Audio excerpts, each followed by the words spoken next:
Welcome back to another edition of the Disney Dish Podcast with Jim Hill. It's me, Len Testa, and this is our show for the week of Schmurz Day, October 3rd, 2022. It's officially the start of spoopy season. On the show today, news, surveys, and listener questions. Then in our main segment, Jim tells us about the history of Walt Disney World's Peter Pan's Flight, which opened on this day back in 1971. Let's get started by bringing in the man who says that screaming into a pillow may be therapeutic, but will get you kicked out of Target. It's Mr. Jim Hill. Jim, how's it going? It's going well, Len. Though, speaking of Target, on Monday afternoon, when Nancy and I couldn't get a flight out of Orlando and decided that we would then drive back up to New Hampshire, we swung by Target to get water. And this was just like 3 o'clock in the afternoon on Monday. And the water section... like entering the Thunderdome? Yeah. Oh, my God. And there was no water. I mean, the entire, the back of the store where they traditional, I mean, it's Florida. You have 37 different versions of bottled water, all gone. It was like Echo Canyon back there. Yeah, was it like like an episode of American Gladiators? That's what I'm picturing this as. Pretty much, and again, This was before people got out of work, so I don't even want to imagine what it was like in there at 5. So but we were well on the road at that point. So I think Walmart ended up having water for quite a while, so that was good. Okay, well, good. And speaking of getting off the ship, I want to do a quick shout out to everyone who attended our first ever Disney Dish on the Disney Wish cruise this past weekend. We had so much fun and met so many amazing people. Thank you all for coming along. Absolutely. We'll have more to say about that later on. Also, let's do a quick shout out to subscribers over at disneydish.bandcamp.com. Thanks to new subscribers DAW579, B. Feisen, Jason Engel, and Craig B. And Craig B's username is WizBizard210. I think actually he's doing that just to make it difficult for me. Also, longtime subscribers Joy Johnston, Janet Sala, and Brian P. Meyer. Jim, we've all heard about supply chain issues rippling through the economy these days. Well, these dedicated Disney artists are currently hard at work in the cucumber fields of the Vlasic Pickle Company, selecting the perfect specimens for the unusual but traditional pickle-shaped Christmas ornaments that guests will soon see in Epcot's Germany Pavilion. True story. Okay. I'm a little late coming to the table with the pickle-shaped ornament. I barely found Waldo, and now I'm looking for pickles. And now you've got that. Yeah. So, all right, on to the news. Folks, the Disney Dish News is brought to you by Storybook Destinations, trusted travel partner of the Disney Dish podcast. For a worry-free travel experience every time, book online at storybookdestinations.com. All right, a couple of quick housekeeping items. Jim and I are doing the second annual Gingerbread Challenge in Walt Disney World, starting Friday, December 2nd, 2022. And Jim here, I just want to address a scurrilous rumor from the Disney Dish on the Disney Wish that happened this past weekend, that all of the contests were rigged in order to give prizes to small children. And that's scurrilous because it's not a rumor, it's true. The winner of our Run Like Jack Sparrow contest, for example, was a lovely child named Catella, and she got an actual trophy that was almost her size. We saw her later that day, and she was still carrying it around, and we'll probably do the same thing here. Also, we're doing a live podcast recording on December 2nd. Tickets are all available at touringplans.com/2022-Disney-Dish-TP, all lowercase. Also, Jim, I think you know I'm speaking at IAPA in Orlando on November 18th. So if you're in and around there, come see me. I'm on the academic side at that point, and I believe it's like a 9:30 or 10 o'clock in the morning thing, which is good for me because the caffeine will have kicked in by then. All right, Jim, on to the news. Jim, big news out of Walt Disney World is that Disney's brought back after-hours events in 2023. Did you see this? I just saw this. And again, just right after the first year. Is that correct? Or? Yeah. So first one starts January 4th at the studios, and then January 9th at the Magic Kingdom. The Magic Kingdom dates so far January 9th, 16th, 23rd, then a little bit off for President's Day weekend, but then the 16th, the 20th, 27th of February, then March 2nd, 6th, 13th, 16th, 20th, and 27th. So during spring break. Prices range from $135 to $159. Seems like the most common price, I think, is around $155. There are discounts for pass holders and DVC members. So that's good. But Jim, this is the return to what you have called selling the park twice in one day. Yeah, 2 bites of the same apple. Also, speaking of things that went on sale, the Epcot Candlelight's processional packages and narrators were announced this past week. They go on sale October 6th, so it's coming Thursday. Here are the restaurants and prices. So Beer Garden, $65 for adults, $37 for kids. Coral Reef, a bit more, $74 adults, but cheaper for children somehow. Not sure what that is all about. Garden Grill, $71 for adults, $46 for children. Le Cellier, a cool $100, Jim, for adults, and $39 for children. The Regal Eagle Smokehouse, which is a quick service, $40 for everyone. Rose and Crown Dining Room, $64 for adults and $28 for children. And then Spice Road Table, which is only available the same day. I guess this is overflow. $52 for adults and $23 for children. So tons of availability there for what is always a popular event, right, Jim? Yeah, absolutely. And they try to, well, with the exception of Garden Grill, virtually all of these restaurants are sort of around the performance venue, aren't they? Right. Yeah. And Regal Eagle, which is the American pavilion, is the only counter service as far as I can tell. So that's interesting. Okay. I mean, there aren't that many restaurants that people would eat at anyway. Don't forget Akershus is still not open. The other interesting thing about this, Jim, is that they've announced the narrators. So it starts November 25th. The narrator for those 2 days, the 25th and 26th, not yet announced, nor is the narrator for December 7th through the 9th. But we have Edward James Olmos, Raul Esparza, Whoopi Goldberg, Isabella Rossellini, Josh Gad, Gloria Estefan, Neil Patrick Harris, always super popular, Mariska Hargitay, Cal Ripken Jr., I don't know which show he was on, Marie Osmond, Courtney Vance, and Angela Bassett. Now, Jim, I did some digging here on IMDb, and half of these narrators have been on the TV series Law and Order. And so to the producers of Law and Order, I implore you, please make a Christmas episode with the stars here who have not yet appeared. So that would be Isabella Rossellini, Josh Gad, Gloria Estefan, Cal Ripken Jr., Marie Osmond, and Angela Bassett. Jim, I would watch the hell out of that show. More to the point, Len, I feel like the story of the Nativity and now has to start off with the tong tong. I mean, think about that. That lineup would be excellent. Oh, absolutely. Absolutely. Yeah. I mean, Angela Bassett is either someone's mother or someone's fairy godmother in this, right? Gotta be. Or Marie Osmond. I'm not entirely sure here. Yeah. Okay. All right. You guys know what to do. We have to have listeners in New York. I think all of them have at one point or another been actually on Law and Order. Make this happen, guys. There you go. Also, Jim, we could have an entire category of news titled, "Why wasn't this announced at D23?" Like Deadpool 3. But here's one for the right. But here's one for the theme parks. Disney announced this week that Disney's DuckTales World Showcase Adventure will debut at Epcot in 2022. And that's kind of interesting because it was originally announced 3 years ago, almost December of 2019. And I think, Jim, since we haven't heard anything about it since then, everybody thought it was canceled. By the way, thanks to our friend Patrick for sending in this news, along with a tweet, Jim, from Francisco Engones, who actually wrote the show and the script for Disney DuckTales World Showcase Adventure. He tweeted out on the 26th, "We wrote this so long ago that I don't actually remember what happens." As long as we're doing some DuckTale news here, my pal Ken Plume has written an art of the DuckTales reboot series, which was supposed to hit store shelves this month, but has been pushed back to November. Supply chain. Yeah, we all know. Okay, I want to say it's coming from Dark Horse Publications, but what's really cool about it, Len, is it actually comes with its very own #1 dime. So for those of you who are looking to be lucky like Scrooge, this is the book to chase down. Fantastic. Also in news, Epcot's Figment character is apparently getting a script. So the headline here is that Disney Dragon character Figment getting feature treatment from Dan Hernandez, Benji Samit, and Point Grey. Jim, what do you know about this? This isn't even a script at this point. This is, as they mentioned, it's a feature treatment, as in they got an idea that they're going to develop into a script. And no casting on it. Kind of intriguing on the heels of the Haunted Mansion movie, which they showed a trailer of at the D23 Expo.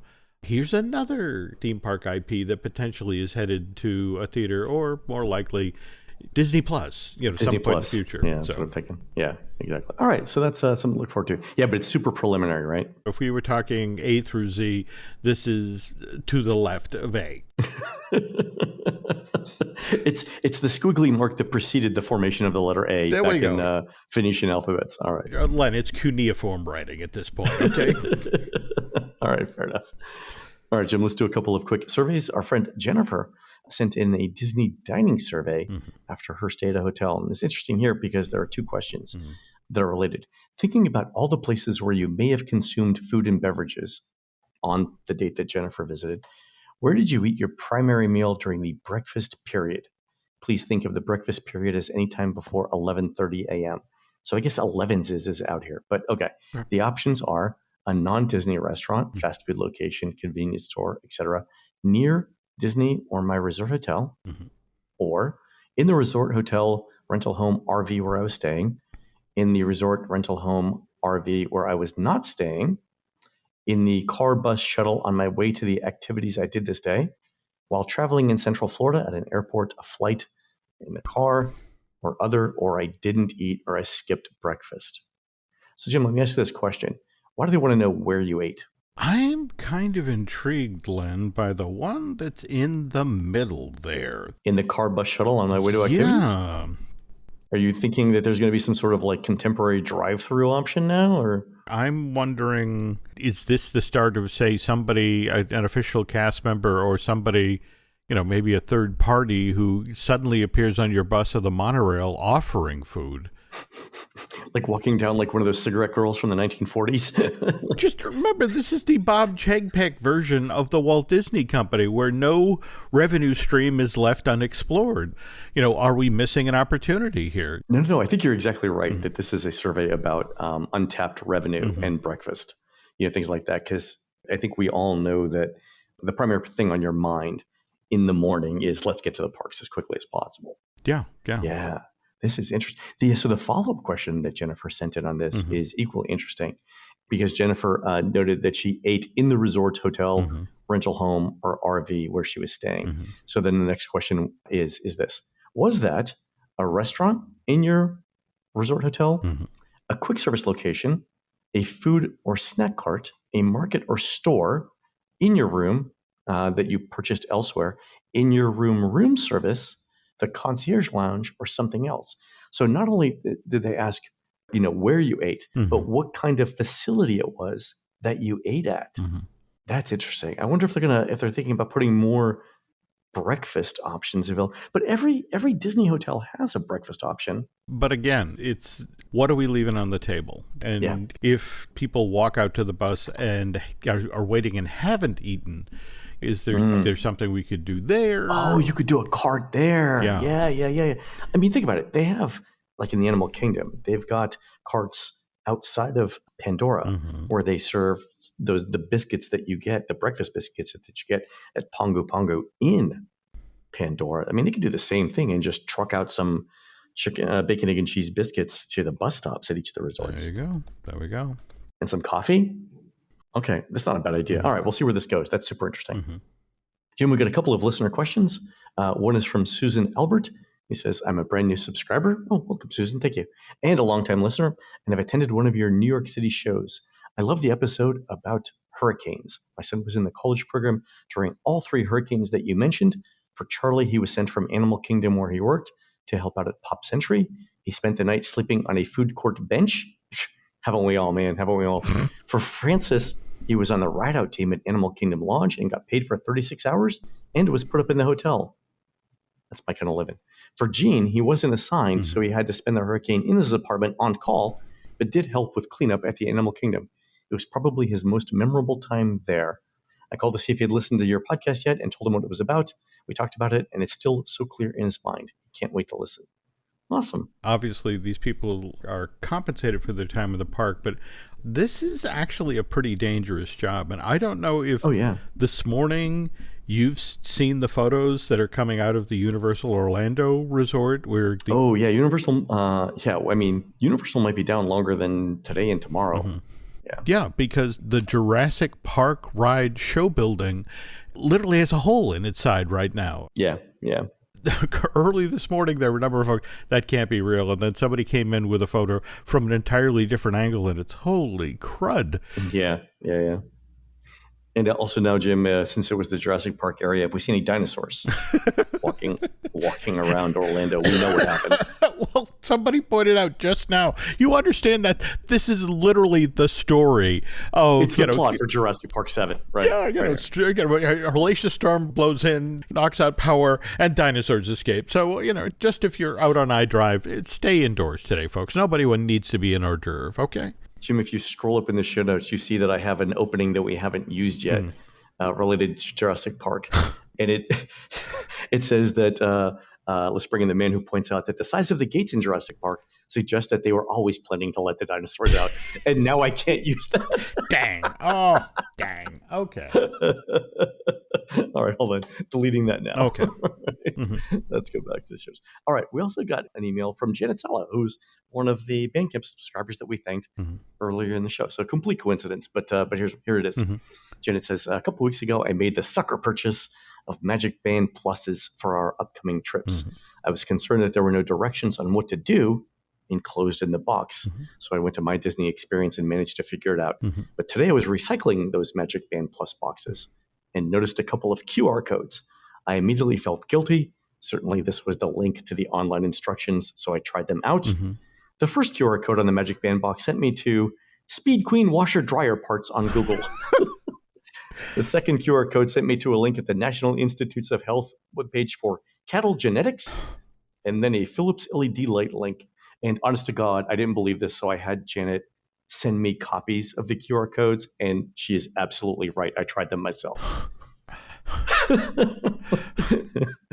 I think this is one of those things, Jim, where the QR codes were placed there as placeholders and got missed in the QA process. Okay. On the other hand, have you ever gotten a fortune cookie with the message of help? I'm a prisoner in a Chinese cookie factory message. Exactly. I'm just wondering, hidden agenda here. It's like, please help me. I'm in the Magic Band factory. Honestly, we went back and forth because the first thing that Janet sent me, I could see the QR codes, but I couldn't scan them on my own phone.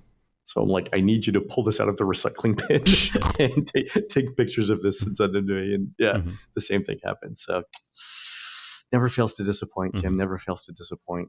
All right, folks, we're going to take a quick commercial break. When we return, Jim tells us about the history of Walt Disney World's Peter Pan's flight, which opened on this day back in 1971. Now a word from our sponsor, BetterHelp. Do you remember the sorts of problems you were asked to solve back when you were in school? X plus Y equals Z. Well, who could have dreamed, once you became an adult, that you'd be facing problems that were far tougher to solve than algebra? Things like, how do I get out of my own way? I faced a similar sort of challenge right after my divorce, when my ex took our then infant daughter and moved 6,000 miles away. There's no other way to say it, folks. I was a wreck. Mind you, it all worked out in the end, in large part because I was smart enough to listen to the advice of friends and family and then got into therapy, which was where I then learned the skills to, be less stressed, become more confident, realize that there were brighter days ahead. I honestly have to say there is no better feeling when you finally learn how to find the solutions to your own problems. And talking to a therapist can help you acquire just those sorts of problem-solving skills. So if you find yourself in a similar sort of situation, if life's gotten to be a little overwhelming, well, why not give BetterHelp a try? BetterHelp is convenient, accessible, affordable, and entirely online. And you can get matched with a therapist after filling out a brief survey and switch therapists at any time. Look, if you want to be a better problem solver, therapy can get you there. Visit betterhelp.com/DisneyDish today to get 10% off your first month. That's betterhelp.com/DisneyDish. We thank them for sponsoring today's show. My mom turned 90 earlier this year. Still lives in her own home, still as sharp and funny as she's ever been. In fact, just yesterday afternoon, when Nancy and I swung by her house for a visit, Mom shared a story from her childhood that I had never heard before. She said that her dad's idea of a swear word was jeekers. This was back in the 1930s, folks. It was a very different time. Which got me thinking, how many other stories from my mother's childhood, she grew up in Dorchester, Mass. During the Depression, do I still not know? Well, that's why I'm so glad that there's a Storyworth. Storyworth is this online service that helps you and your loved ones connect through shared stories and memories. Every week, Storyworth emails your loved one a unique prompt of your choice. A thought-provoking question that's almost certain to shake loose an interesting story like, what's one of your fondest childhood memories? Or, how did you meet your spouse? As for the answer to that last question, well, my mom met my dad when she was 9 years old, and the two of them were in Sunday school together. In fact, for that year's Christmas pageant, Mom and Dad were cast as Mary and Joseph, and they then stayed together for the next 80 years because, well, as my mom likes to say, we didn't want to break up the set. It's just those sorts of stories that Storyworth prompts your loved ones to share. By the way, if you'd like to hear even more of these sorts of tales, might I suggest that you check out the official Storyworth podcast, which shines a spotlight on actual Storyworth customers who have similar sorts of stories to share. So why not let Storyworth help bring you closer to your loved ones? To learn more about all the stories you can discover together, go check out storyworth.com/podcast. Again, that's STORYWORTH.com/podcast to learn all about the stories you can discover. Storyworth.com/podcast. We thank them for sponsoring today's show. Wish you could become a morning person? You know the type, up before the sun, early morning runs, first one to the office with donuts and a smile. How do they do it? Easy. With the new Galaxy Watch 8, sleep tracking and personalized insights from Samsung Health help you improve so you can wake up to a whole new you. One who, dare I say it, skips the snooze? It's possible. Train your sleep with Galaxy Watch 8. Learn more at Samsung.com. Requires compatible Samsung Galaxy phone, Samsung Health app, and Samsung account. All right, Jim, I note that you say that Peter Pan's flight opened on this day, which is October 3rd in 1971, but that is not the opening day of the Magic Kingdom now, is it? No, the theme park actually opened 2 days previous, which gives you some idea of what a work in progress Walt Disney World was back in the day. And of course, Peter Pan Flight is based on one of the 3 dark rides that opened Fantasyland at Disneyland back when Walt's Family Fun Park first opened in July of 55. And each of these Fantasyland dark rides had their own unique flavor and offered the guests a unique experience. And Peter Pan Flight was the pretty ride. You know, you first flew out the window of the Darlings nursery in a tiny pirate galleon and then soared over the busy nighttime streets of London before charting a course for that star that was second one to the right. And then you get to Neverland, you head for Skull Rock, you watch Captain Hook sneaking up on Peter while poor Tiger Lily almost gets drowned by the rising tide, which is a little on the nose today, Len, you know? All right. And then past the Indian Village and then off to the Jolly Roger, circle around that, and Peter wrests control of the ship away from Hook, and Tink douses it with pixie dust, and as we head for the exits, we see Hook almost being consumed by that crocodile while Mr. Smee rose to his rescue. And it's a book report, but this was the pretty ride, whereas Snow White Adventure was supposed to be the scary one. Cast members back in the day used to call this Snow White and the Seven Witches for the number of times that character popped out. And finally, Mr. Toad's Wild Ride was supposed to be the thrilling, funny one. Oh, okay. All right, cool. Okay, now these 3 dark rides were originally not supposed to be part of Fantasyland at the Magic Kingdom. The thinking at Imagineering, at least back in the mid-1960s, is they didn't want to repeat themselves in Florida. WED wanted guests, especially those that had already sampled the company's offerings out in Anaheim at the original Disneyland park, they wanted an entirely new set of offerings for these folks if they travel to Florida and visit the Magic. Okay, and that makes sense, right? I mean, it does. Don't repeat yourself as a valid thing in entertainment. Okay. This carried out throughout the entire park. You can see the bones of the idea. If you look at the Magic Kingdom's original lineup of attractions, I mean, for example, in Florida, yes, they have a submarine voyage ride, which at Disneyland is in Tomorrowland. But in this case, the sub-attraction is in Fantasyland, and it's also heavily themed around the studio's 1954 Academy Award-winning release, 20,000 Leagues Under the Sea. Okay. Similarly, if this park did not have a Great Moments with Mr. Lincoln, which, again, it was built down on Main Street out in Anaheim and put in that theme park's opera house. Rather, it had a Hall of Presidents, a far more elaborate affair, with animatronic versions of all of our nation's commanders-in-chief, not just Honest Abe all by his lonesome. And that was also located in an entirely different land to the park, Liberty Square.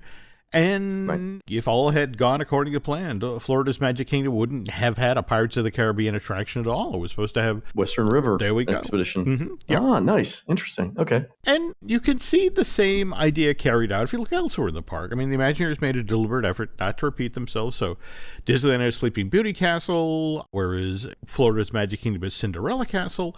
Even Main Street at the park, the California version is kind of a mix of Fort Collins, Colorado, and Marceline, Missouri, whereas the one in Florida is really picks and chooses from various cities up and down the East Coast. I mean, I think when you and I were over doing the walkthrough of Saratoga Springs a few months back, we talked about how the Main Street in Saratoga Springs, New York, was used as the sort of the model for the train station at the Magic Kingdom. As for the Enchanted Tiki Room, I mean, in Orlando, that Adventureland attraction was given a brand new pre-show, which was deliberately built undercover to keep guests both out of the hot Florida sun as well as out of those soaking central Florida land rains. As well, it had a new name, well, a couple of new names, Len. Building was known as the Sunshine Pavilion. Okay, so it's the Walt Disney's Enchanted Tiki Room presented at the Sunshine Pavilion? Well, see, that's where it gets confusing, because if you walked into the park in 1971, what you saw was a poster that said Tropical Serenade. Tropical Serenade, right.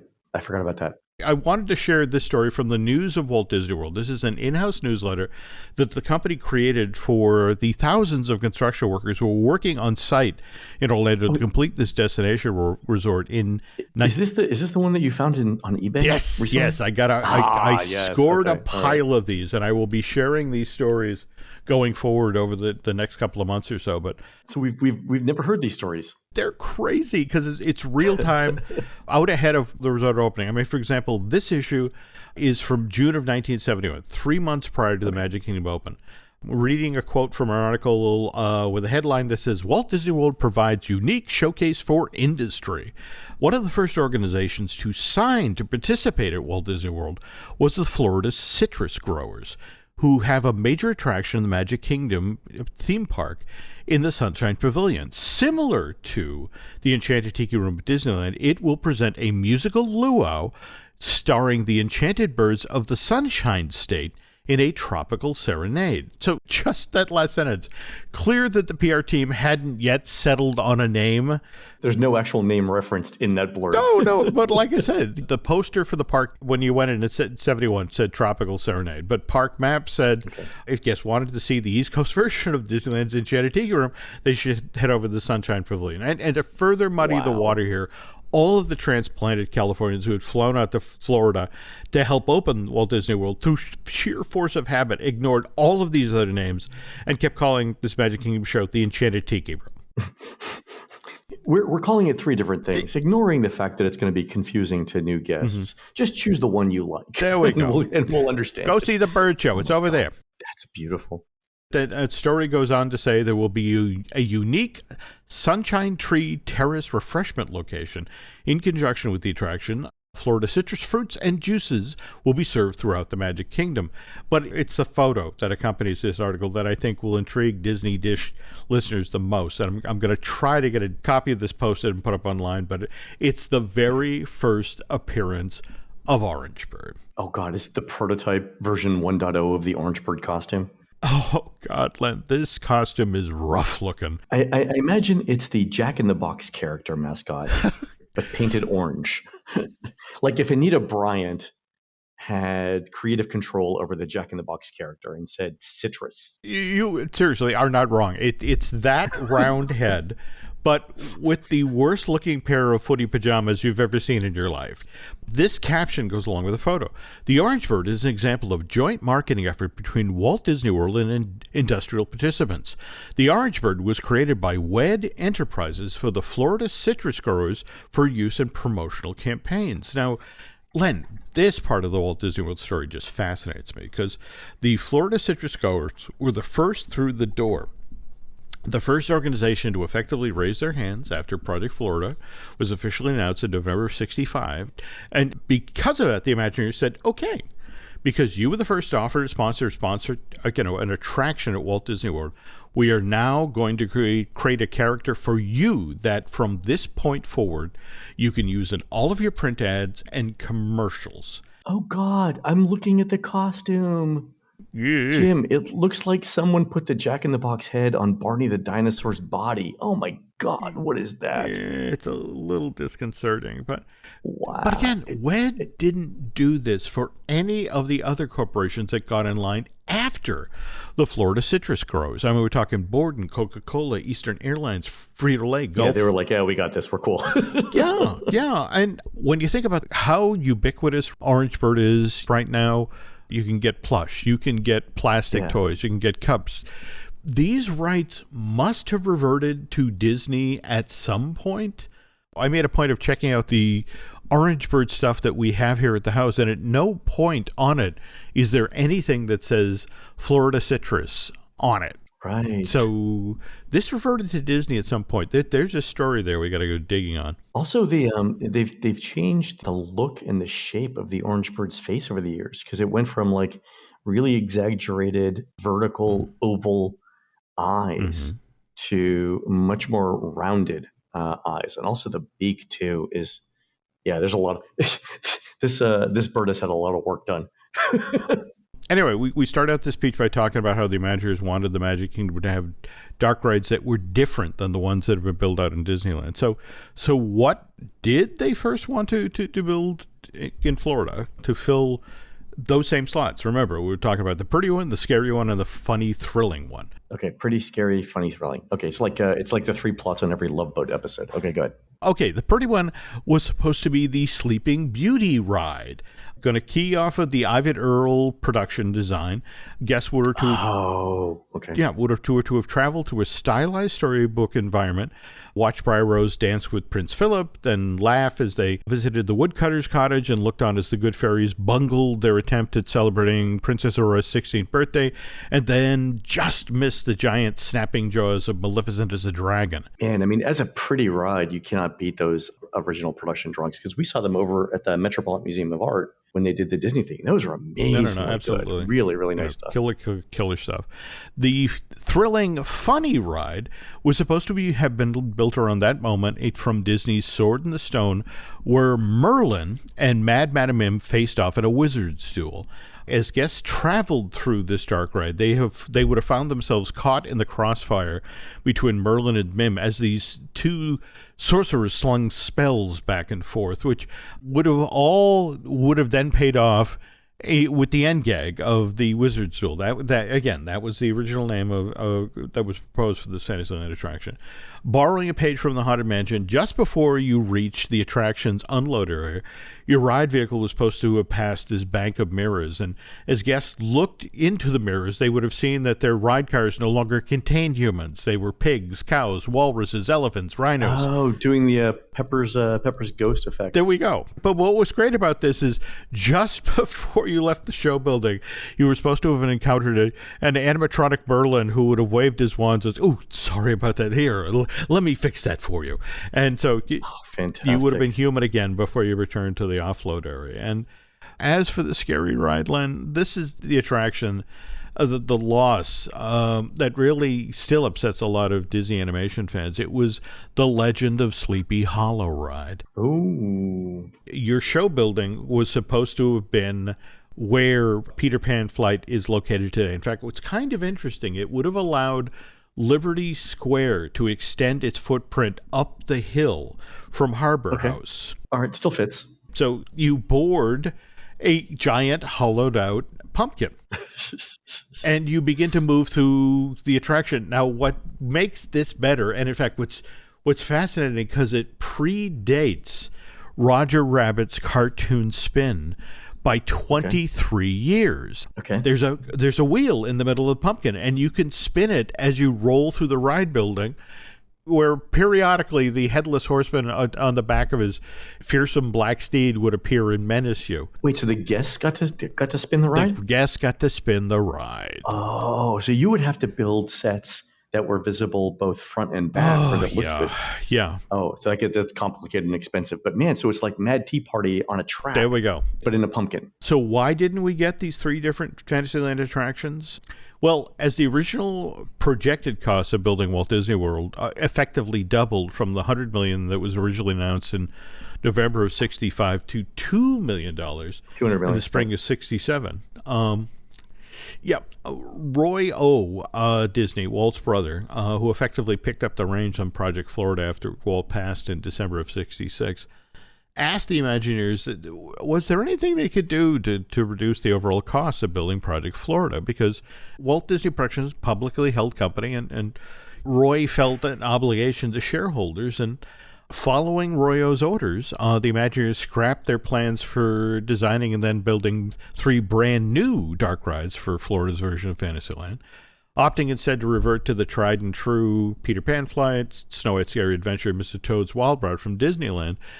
And the Imagineers can never leave well enough alone. And they looked at what they'd built in '55, and it's like, geez, that's not sophisticated. If we just change this one thing. Yeah, and that's the thing. It just wasn't sophisticated enough, they felt, for East Coast audiences. And so what they wound up doing was redesigning all 3 of those rides, which again ultimately is why the cost of building Walt Disney World rose from now $200 million to $400 million. I mean, mind you, Jim, I can hear the sound of every project manager that listens to this podcast slamming their headphones down in disgust right now and walking away. I bet in the long run, it would have probably have been cheaper to go with. Oh, you know it. I mean, it could have been worse, right? Yeah. And we would have ended up with new rides. Yeah. But anyway, so that brings us to why we got what we got today. And on the other hand, I don't think there's a Disney park around the globe right now that doesn't have a Peter Pan flight. It's just, or at least all of the castle parks have this attraction. It's considered a must-have wherever you go in the globe.